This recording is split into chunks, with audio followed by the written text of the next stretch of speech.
황무자 같은 우리 인생을 돌보시는 하나님을 찬양해 주셔서 감사를 드립니다. 여러분, 우리가 살아가다 보면 문득 마음 한구석에 좀 텅 빈 것 같은 그런 느낌이 들 때가 있습니다. 그러면서 내가 살아왔던 지금까지의 삶이 막 뒤엉켜 있는 것 같고 복잡하고 뭐 하나 제대로 해결되지 않는 것 같은 그런 느낌이 들 때가 있죠. 그럴 때면 마치 내가 길을 잘못 든 아이처럼 내가 그동안 걸어왔던 길이 헛된 걸음이 아닌가라는 생각에 더 이상 앞으로 나아가지 못하고 주저앉을 때가 종종 있습니다. 지나온 삶에 대해서 이 좋은 일보다는 막 후회되는 일들, 그런 일들이 점점 생각이 나면서 자꾸만 마음이 흔들리는 그런 일도 경험할 때가 있죠. 그러다 보면 자신이 한없이 정말 초라해 보이고 작아 보이고 아무런 힘도 없는 그런 연약한 존재인 것처럼 느껴질 때가 있습니다. 마치 먼지처럼 그렇게 느껴지는 그런 순간들이 우리 인생 가운데 찾아올 때가 있다라는 사실이죠. 매일 반복되는 일상은 너무나 지루하고 그리고 정말 이 세상에 쓸모없는 존재처럼 느껴져서 이 우울감과 불안감이 계속해서 마음속에 찾아오는 경우들이 있습니다. 이런 우울감에 오래 사로잡히다 보면 사실 그렇지 않은 상황 속에서도 계속 우울한 마음이 들게 되면서 이것이 우울증으로 발전되는 그런 일도 있습니다. 어쩌면 현대인들이 그런 일들을 더 많이 겪고 있지 않나라는 생각을 해보게 됩니다. 어떤 특정한 일에 대해서만 우울한 것이 아니라 모든 일이 다 우울하고 모든 상황 가운데 무기력함을 느끼는 그런 삶이 될 수가 있다는 것이죠. 우울한 사람들은 사실 자기가 잘못하지 않았지만 무언가 자기가 잘못했다라고 하는 그런 죄책감에 시달리게 되고 더불어 그러다 보니까 어떤 일에 집중하지 못하는 그런 일들이 종종 발생하게 됩니다. 이것도 저것도 잘할 수 없는 불안한 마음이 들고 절망, 외로움 그리고 여러 가지 부정적인 마음들이 감정들이 우리 마음속에 찾아들게 되는 것이죠. 몇 년 전에 이 서울대 재학생들을 두고 이 불안 및 우울 정도를 조사를 한 결과가 있는데요. 이 서울대생 응답자 1760명 중에 818명, 46.5%가 우울증 증상이 있다는 것으로 조사가 되었다라고 합니다. 근데 더 놀라운 건 뭐냐면 그 중에 상당수가 아주 심각한 상태의 우울증 증상이 나타나고 있다라는 그런 결과가 나왔습니다. 서울대생들이 무슨 걱정이 있을까? 여러분들 자녀들이 서울대 가면 좋겠죠. 서울대 가면 아무 걱정이 없을 거다라고 저도 이제 그런 마음이 있습니다. 저희 아들이 서울대 가면 좋겠다 그런 생각이 드는데 서울대에 간 학생들 가운데 절반 이상이 굉장히 우울감을 표현을 가지고 그런 마음을 가지고 살아가고 있다라는 것입니다. 왜냐하면 뭐 그 학생들이 무슨 걱정이 있겠냐라고 생각할 수 있지만 정작 본인들은 이 졸업 후에 어떤 진로에 대해서 그리고 학업을 하고 있는 지금 그런 여러 가지 상황들로 인해서 불안과 우울한 마음들이 그들 속에 있다라는 것입니다. 여러분, 이런 상황들, 이런 감정들은 사실 일반 사람들뿐만 아니라 신앙인들, 우리 그리스도인들도 동일하게 그런 마음들을 느낄 때가 있습니다. 여러분, 정신과 의사나 이 상담학자들은요, 이 성경 속 인물들 중에도 이 우울증 혹은 우울한 마음을 느끼는 그 우울한 사람이 느끼는 여러 가지 증세를 나타내 보이는 사람들이 있다라고 이야기를 합니다. 모세도 그러한 모습이 있고 욥도 그러했고요. 그리고 다윗도 그런 모습이 있다라고 이야기합니다. 그리고 나서 이제 엘리야나 요나 신약으로 와서는 이 바울과 같은 사람도 그런 우울감을 느끼는 사람들이 나타나는 그런 모습들이 그들 삶에 있다라고 이야기를 하는 것이죠. 그러니까 일반 사람들뿐만 아니라 신앙인들도 동일하게 어떤 불안과 우울한 마음이 생기고 또 그런 감정에 사로잡힐 때가 있다라는 것입니다. 특별히 우리가 신앙인이다 보니까 오히려 일반 사람들보다 느끼지 못하는 우울감과 어떤 이 좌절을 경험할 때가 더 있다라고 생각이 되어지기도 합니다. 우리가 정말 하나님 앞에 이렇게 살겠노라고 다짐을 하고 또 그렇게 살아가려고 노력을 하지만 그렇게 살아가지 못하는 자신의 모습을 보면서 또 우리가 하나님 앞에서 죄를 짓지 않겠다라고 다짐을 했는데 똑같은 죄를 반복해서 짓는 그런 모습들을 보면서 나는 왜 이렇게 무능력한가? 나는 왜 이렇게 쓸모없는 존재인가? 그러면서 나는 먼지 같은 존재다라고 그렇게 생각을 하게 되는 것이죠. 여러분, 이런 순간에 우리가 하나님께 그런 나의 어떤 낙심과 불안, 우울한 마음을 가지고 하나님 앞에 나아가지 못하면 여러분, 사탄은 반드시 그 틈을 파고들어서 우리에게 깊은 죄책감과 우울증, 그런 불안한 마음에 시달리게 해서 결국은 하나님과 점점 더 멀어지게 하고 결국은 하나님을 떠나가게 하는 그런 위험이 우리에게는 늘 있다는 것을 우리가 생각해야 되는 것입니다. 여러분, 우리가 읽었던 시편 103편 말씀을 보면요, 다윗도 그러한 위기가 있었다라는 것을 발견하게 됩니다. 하나님을 믿고 따른다라고 하면서, 그러니까 하나님이 세우신 왕이라고 하면서 이 반복해서 계속 죄를 짓게 되고, 그리고 일반 사람들이 차마 범하지 못했던 그런 엄청난 바세바 간음 사건이나 이런 죄들을 짓게 되는 그런 모습들을 보면서 자신이 얼마나 무능력하고 연약한 존재인 것을 깨닫게 되는 것이죠. 그러면서 이 다윗이 14절 말씀 보면 자기 자신을 먼지 같은 그런 존재다라고 이야기합니다. 그리고 15절에 보면 풀과 같고 들의 꽃과 같은 존재가 바로 자신이다라고 이야기를 합니다. 자, 여러분, 먼지는요, 바람 한 번 불게 되면 흩어지게 되고 누군가 발로 밟으면 흔적도 없이 사라지게 됩니다. 들의 꽃도 마찬가지입니다. 그냥 바람이 훅 불면 사라질 뿐인 것이죠. 자, 그런데 여러분, 우리가 103편 말씀을 통해서 놀라운 것을 발견하게 되는 건 뭐냐면, 다윗은 자기가 그런 먼지 같은 존재라는 것을 깨닫고 하나님도 나를 그런 존재라는 것을 알고 있다는 것을 고백하고 있습니다. 그러니까 자기가 먼지 같다라고 생각하는 것에 그치는 것이 아니라, 거기에서 끝이 난다면 정말 우울하고 절망하고 정말 쓸모없는 그런 존재다라고 그렇게 생각할 수밖에 없겠지만, 거기서 끝이 나는 것이 아니라 그 가운데 하나님께서도 내가 이런 존재라는 것을 알고 있다, 그리고 하나님은 그런 나를 돌보신다라는 것을 다윗은 깨닫게 되는 것입니다. 여러분, 정호승 시인이란 분이 쓴 햇살에게라는 시가 있습니다. 이 시의 내용이 오늘 다윗의 고백과 좀 비슷한 모습이 있어서 그 시의 내용을 여러분들한테 한번 읽어드리겠습니다. 이른 아침에 먼지를 볼 수 있게 해주셔서 감사합니다. 이제는 내가 먼지에 불과하다는 것을 알게 해주셔서 감사합니다. 그래도 먼지가 된 나를 하루 종일 찬란하게 비춰주셔서 감사합니다. 이런 시의 내용입니다. 이 시의 제목이 햇살에게, 이런 제목이 있는데요, 근데 이 시의 내용에는 햇살이란 것이 전혀 등장하지 않고 그냥 제목만 햇살에게 이렇게 표현되어 있습니다. 여러분들도 아마 이런 비슷한 경험을 하셨을 것 같은데요, 집안을 거닐다가 혹은 이 숲속을 거닐다가 보통 때는 잘 몰랐는데 햇볕이 드는 창문 틈 사이로 햇빛이 들어왔을 때, 혹은 이 나무 사이로 햇빛이 들어왔을 때 먼지들이 이렇게 일어나서 반짝반짝 빛이 나는 그런 일들을 아마 경험하셨을 것 같습니다.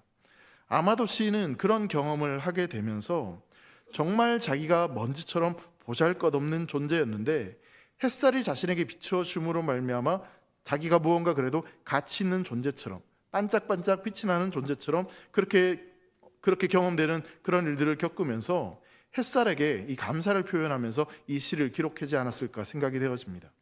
그래서 이제 이 시인이 이런 표현을 하고 있는 거죠. 이제는 내가 먼지에 불과하다는 것을 알게 해주셔서 감사합니다. 이 먼지인 것을 알게 해준 햇살에게 고마움을 표현하면서 이 시를 마무리하고 있는 것입니다. 여러분, 다윗도 마찬가지였습니다.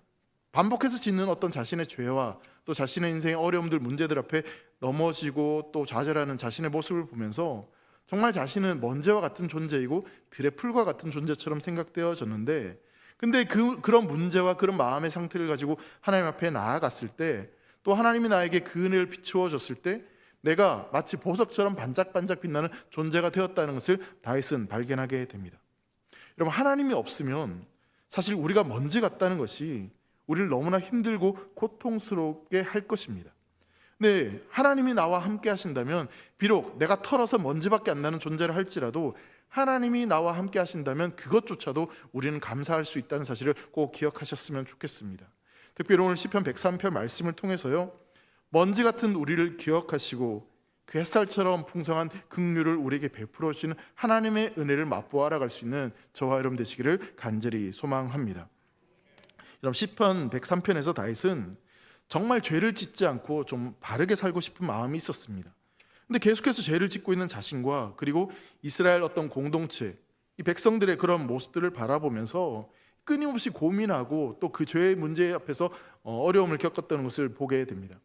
103편의 이 3절부터 5절까지 말씀을 보면 어떤 개인의 죄, 자신의 어떤 죄의 모습들에 대해서 이야기를 하고 있고, 그리고 이제 6절부터 18절까지 말씀을 쭉 보면 어떤 공동체와 이스라엘 백성들이 짓는 어떤 죄에 대해서 이야기하고 있는 것을 보게 됩니다.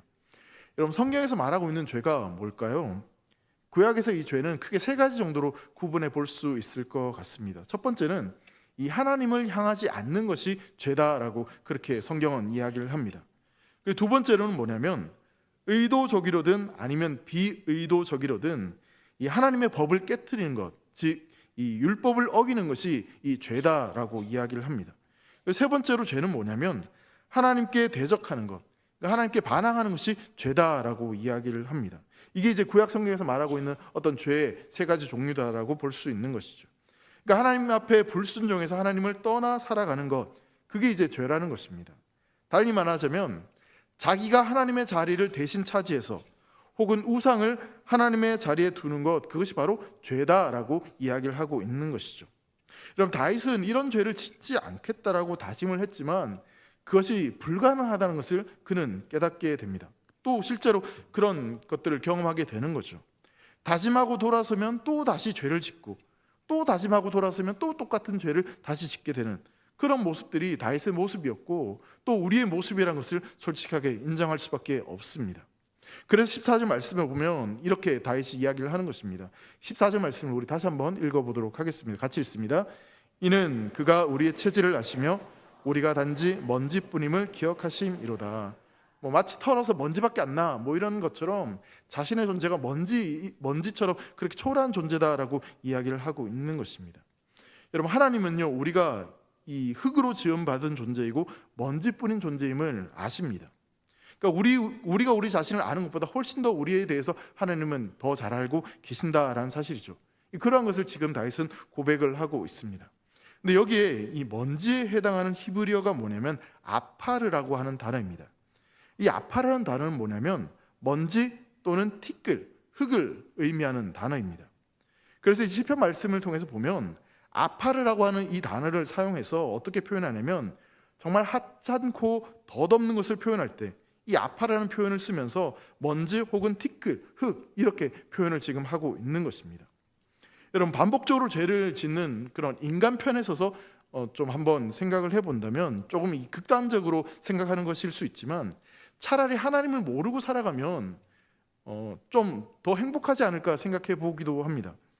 내가 하나님을 모른다면 그러면 어떤 이 죄책감에 시달리지도 않을 텐데, 내가 하나님을 알았기 때문에 이 죄의 문제가 훨씬 더 크게 나에게 느껴지고 또 그 하나님의 뜻대로 살아가지 못하는 자신의 모습이 더 무력하게 느껴지는 것이 사실이기 때문에 그렇습니다.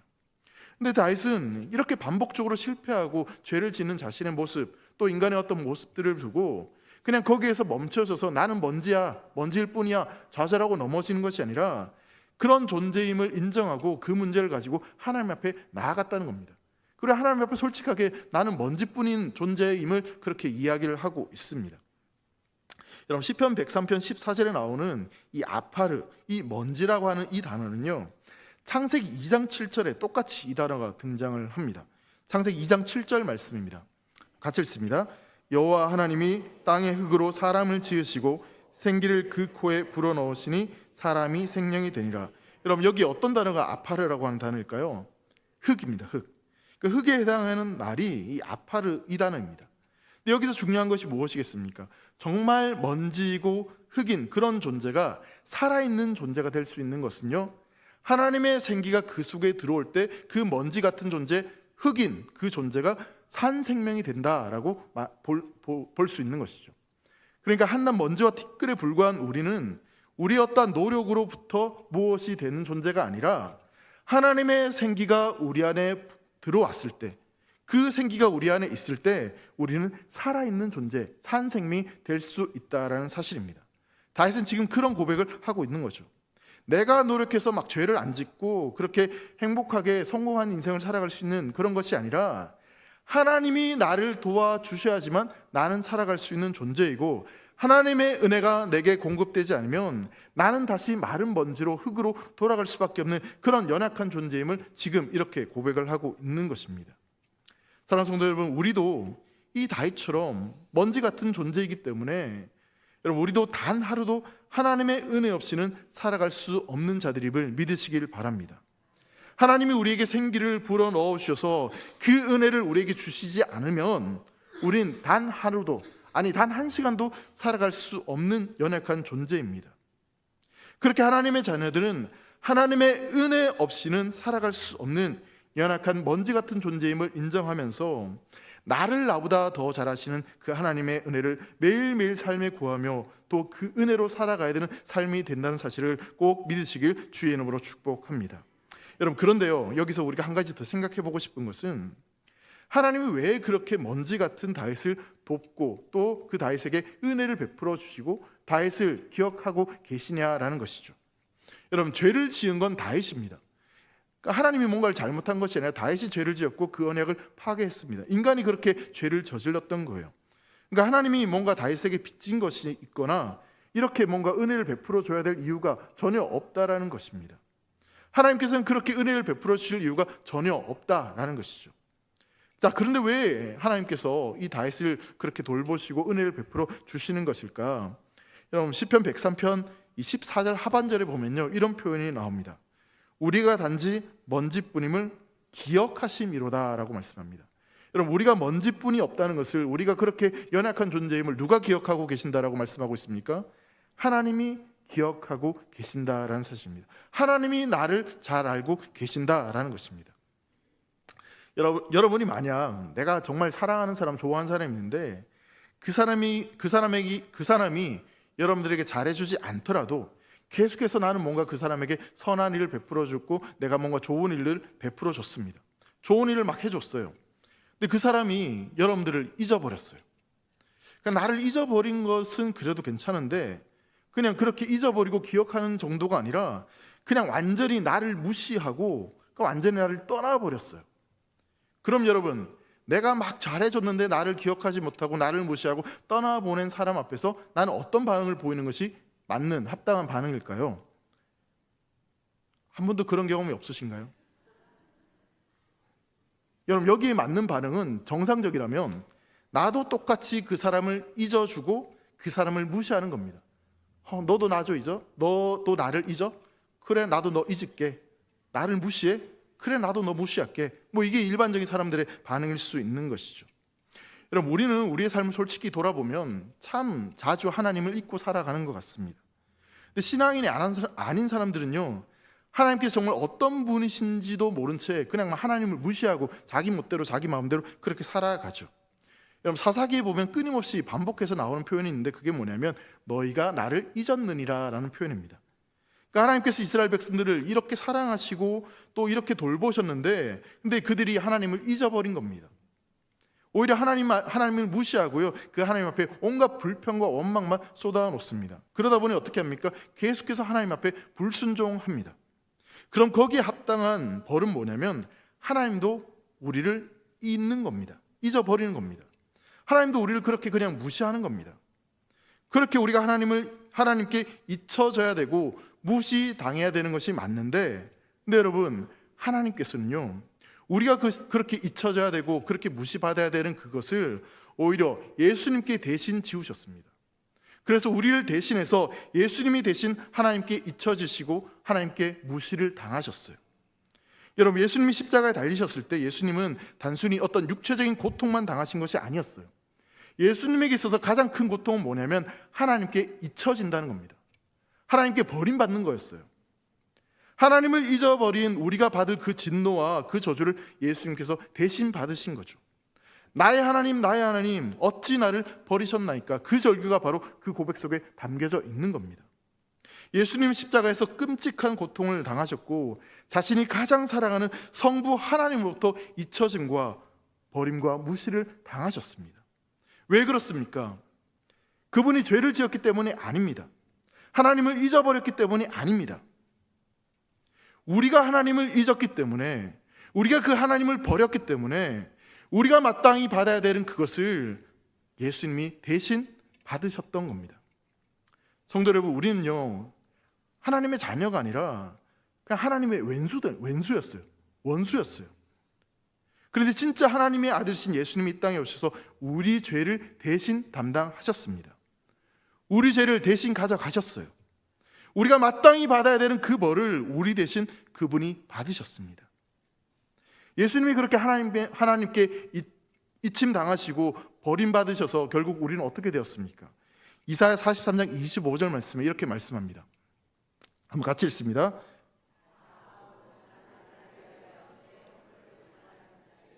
내 죄를 기억하지 아니하리라. 여러분, 우리가 잊혀져야 되는데 예수님이 대신 잊혀짐으로 말미암아 하나님께서 우리의 죄를 기억하지 않으시겠다라고 말씀하고 있습니다.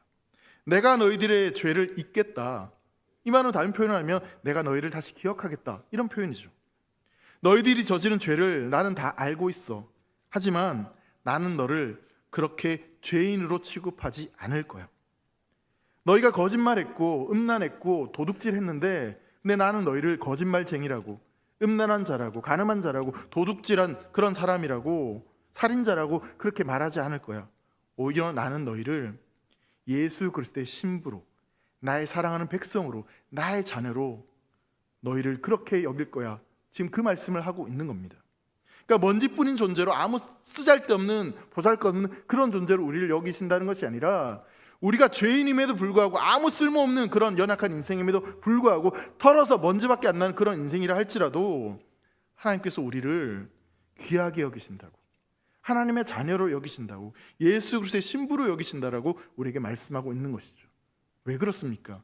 예수 그리스도가 우리 대신 잊혀지셨기 때문에, 예수 그리스도께서 대신 무시당하셨기 때문에, 그래서 우리가 그런 존재가 될 수 있었던 것이죠. 여러분, 그런 하나님의 마음을요, 오늘 보면 13절 말씀에 보면 이렇게 표현을 하고 있습니다. 13절 말씀 한번 같이 읽겠습니다. 시작. 아버지가 자식을 긍휼히 여김같이 여호와께서는 자기를 경외하는 자를 긍휼히 여기시나니. 여러분, 그렇게 우리를 여기시는 하나님 아버지의 마음을 여기에 보시면요, 아버지가 자식을 긍휼히 여김같이 이렇게 말씀하고 있어요. 여러분, 여기에 긍휼에 해당하는 단어는요, 나하밈이라는 단어입니다. 나하밈. 이 나하밈이라는 단어에는요, 두 가지 뜻이 있어요. 하나는 어머니의 자궁, 태 속, 그런 의미를 가지고 있어요. 그러니까 그래서 긍휼이라는 말은요, 태 속에 있는 아이를 향한 어머니의 마음, 이 원초적이고 본능적인 어떤 어머니의 마음, 그 마음을 나타내는 표현입니다. 또 하나 나하밈이라는 단어는요, 창자라는 뜻을 가지고 있어요. 그러니까 라함이, 하나님이 우리를 긍휼히 여기신다, 이런 표현은 창자가 비틀어질 정도로 그렇게 우리를 향한 고통, 우리를 향한 그 아픈 마음을 가지고 계신다, 그런 표현을 하고 있는 거죠. 우리가 고통당할 때 하나님도 창자가 끊어지는 고통으로 우리를 그렇게 불쌍히 여기신다, 그런 의미를 가지고 있는 것이죠. 그러니까 죄의 길로 가고 어긋난 길로 걸어가는 우리의 모습을 보면서 그렇게 고통스러워 하신다라는 마음을 표현하고 있는 거예요. 여러분, 하나님이 우리를 긍휼히 여기신다는 것은요, 바로 이 태 안에 있는 아기가 어떤 요동치고 아플 때 그 어머니가 아이의 고통을 그대로 느끼면서 어떻게 하면 이 아이가 좀 편안하게 지낼 수 있을까, 안전할 수 있을까, 그렇게 아둥바둥하면서 아이를 지키기 위해서 애쓰는 그런 마음처럼 하나님 아버지도 동일하게 우리를 긍휼히 여기신다라는 것을 이야기하고 있는 것입니다.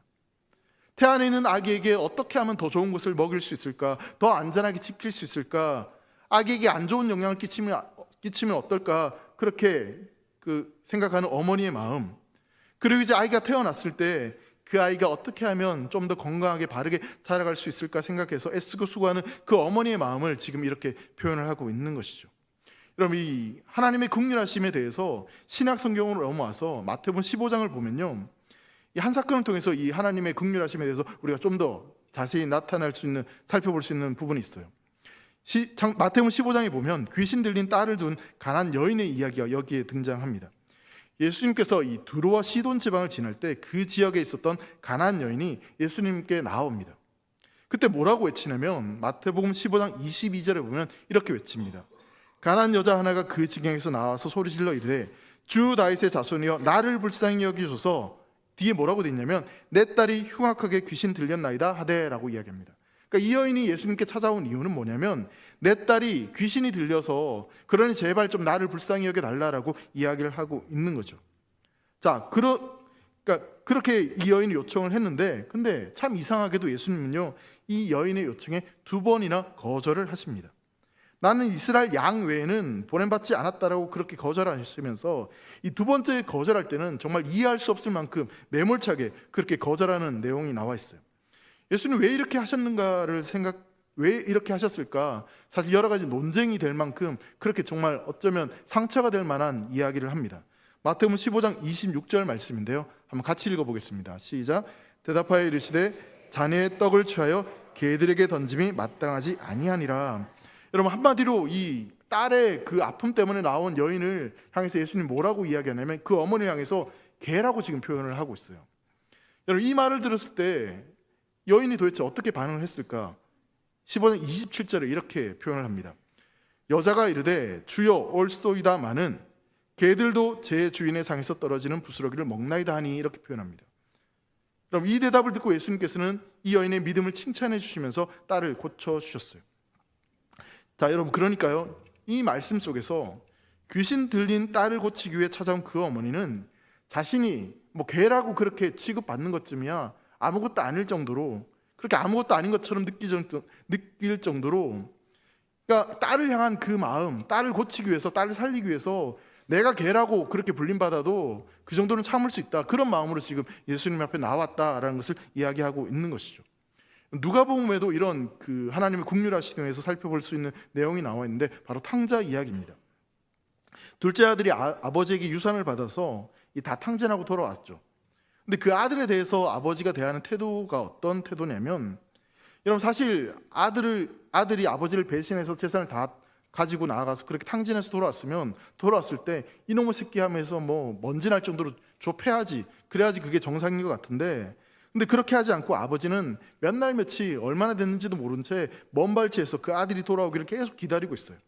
그리고 그 아들이 돌아왔을 때 때리거나 막 분노하는 것이 아니라 오히려 그 아들을 측은히 여겨서, 그러니까 긍휼히 여겼다는 표현이죠, 그 아들을 위해서 잔치를 베풀어 줍니다.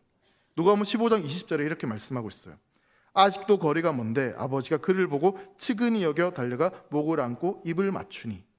그럼 이렇게 아들을 기다리는 아버지의 어떤 측은한 마음, 아들을 간절히 기다리는 그 애끓은 그 마음, 바로 그게 하나님 아버지의 긍휼, 그 마음이다라고 성경은 이야기를 하고 있는 것이죠. 여러분, 하나님은요, 정의로운 하나님이시기 때문에 죄 지은 우리를 향해서 충분히 화낼 수 있고 또 정말로 진노할 수 있습니다. 근데 그렇게 진노하지 않으시고 오히려 참으시면서, 비록 개라는 취급을 당할지라도 포기하지 않고 끊임없이 예수님 앞에 나와서 내 딸을 고쳐달라고 했던 그 여인처럼, 그리고 집 나간 아들을 간절히 기다리고 애끓는 마음으로, 측은히 여기는 마음으로 아들을 기다리고 그 아들에게 잔치를 베풀어 줬던 그 아버지의 마음처럼 우리를 그렇게 나하임, 그렇게 긍휼히 여기신다는 것을 성경은 이야기하고 있는 것입니다. 성도 여러분, 우리가 아무리 이 세상에 키 큰 사람이라 할지라도요, 우리나라에서 가장 높은 롯데타워겠죠, 비교해보면 아무리 키 큰 사람이라 할지라도 그 사람은 정말 개미처럼, 작은 점처럼 작은 존재입니다. 여러분, 비행기를 타보신 분들은 알겠지만 비행기가 이륙해서 하늘로 올라갈 때 맑은 날에 이렇게 바깥 풍경을 보면요, 이 사람은 뭐 사라질 뿐이고 아무리 높은 건물들이 할지라도 점점 작아지는 것을 보게 됩니다. 지구의 지름이 약 12,740km라고 합니다. 여러분, 그 지구 속에 살아가고 있는 그러니까 지구 밖에서 우리를 보면요, 아예 보이지도 않는 존재가 바로 우리예요. 그러니까 먼지처럼 정말로 작은, 정말 표현할 수 없을 정도로 정말 작은 존재, 보잘것없는 존재가 우리다라는 것이죠. 좀 더 나아볼까요? 태양계의 지름이 105억 킬로미터라고 합니다. 이게 도대체 얼마 정도가 되는지도 사실 모르겠어요. 근데 이 105억 킬로미터가 어느 정도 되냐면, 일반 어떤 여객기 있잖아요, 여객기를 타고 19년을 쉬지 않고 가장 빠른 속도로 가야지만 도달할 수 있는 거리가 바로 105억 킬로미터라고 합니다. 여러분, 태양계에 있는 지구가 100m, 그러니까 운동장이 태양계라고 하면 그 안에 아주 작은 점, 그게 이제 지구라는 거예요. 근데 그렇게 작은 점 같은 지구에 또 작고 작은 존재가 바로 우리다, 그렇게 볼 수 있는 것이죠. 제가 여러분들을 너무 무시해서 지금 작은 존재라고 이야기하는 게 아니라, 여러분, 이게 사실인 거예요. 여러분, 어마어마하게 거대한 우주를 생각해 보면요, 우리는 사실 먼지라고 말할 수도 없을 만큼 정말 보잘것없는 존재입니다. 근데 이 거대한 우주를 창조하신 하나님께서 그 거대한 우주보다 먼지뿐인 나를 생각하신다는 거예요. 털어서 먼지밖에 안 나는 나를 사랑하신다는 겁니다. 사랑하고 계속해서 그렇게 사랑한다고 말함에도 불구하고 또 돌아서면 똑같이 죄를 짓고 쓰러지고 전약하고 낙심하고 불만하고 불평하고는 그런 존재인 나를 하나님께서 포기하지 않으신다는 거예요. 여러분, 털어서 여러분들에게 뭐가 나오겠습니까? 그래도 뭐가 나올 것 같다는 생각을 하지만, 여러분, 다윗의 고백 그대로 하자면요, 털어서 우리는 그냥 먼지밖에 안 나는 그런 존재, 아무짝에도 쓸모없는 존재라는 거예요. 근데 그런 우리를 누가 알고 계시고 누가 기억하신다고 말씀하고 있습니까? 여러분, 그런 우리를 하나님께 사랑하셨어요. 결국 우리를 위해 어떤 일을 행하신지 아십니까? 우리 죄를 구원하기 위해서 우리를 사랑하셨어요. 예수님께서 친히 그 먼지 같은 인간이 되기로 작정하셔서 이 땅에 오셨어요. 마태복음 1장 21절 말씀을 한번 볼까요? 여러분, 예수님의 이름을 이렇게 이야기합니다. 아들을 낳으리니 이름을 예수로 하라. 이는 그가 자기 백성을 그들의 죄에서 구원할 자이심이라 하니라. 여러분, 예수님께서 이 땅에 우리와 같은 흙과 같은 존재로, 먼지 같은 존재로 찾아오셨습니다. 왜냐하면 우리가 하나님 앞에 거룩하게 살겠다고 정말 노력하고 애쓰지만 결국에는 죄악의 구렁텅이에 빠져서 허둥대는 우리의 그 연약함을 알고 계시기 때문에 우리 스스로 그 죄의 문제를 해결할 수 없고 우리의 인생의 문제를 해결할 수 없는 그런 연약하기 짝이 없는 하찮은 존재인 것을 알고 계시기 때문에 그런 우리를 친히 구원하시기 위해서, 책임지기 위해서 우리와 똑같은 모습으로, 먼지와 같은 존재로, 흙으로 우리를 찾아오셨다는 겁니다. 죄에 허덕이는 인간을 위해서, 구원하시기 위해서 하나님의 아들이 하늘 보좌를 버리시고 친히 먼지가 되어 이 땅에 찾아오셨습니다. 친히 티끌이 되신 겁니다. 친히 흙이 되신 겁니다. 이것이 바로 우리를 향한 하나님의 긍휼하심입니다. 그 긍휼하심이 지금 우리 안에 여전히 있다는 사실을 믿으시길 바랍니다. 여러분, 귀신 들린 딸을 살리기 위해서 그 어머니가 개가 되는 것도 감수하겠다고 그랬는데, 여러분, 예수님께서 먼지가 되고 티끌이 되신 것은요, 그보다 훨씬 더 큰 수치이고 자기를 낮추신 사건이었습니다. 하나님 앞에 잊혀짐을 당한다는 것은요, 예수님에게 엄청난 고통이었어요. 근데 우리가 당해야 될 그 고통을 예수님이 친히 당하셔서 우리가 하나님께 기억되는 존재로, 하나님이 생각하는 존재로 다시 우리의 삶을 회복시켜 주셨다라는 사실이죠.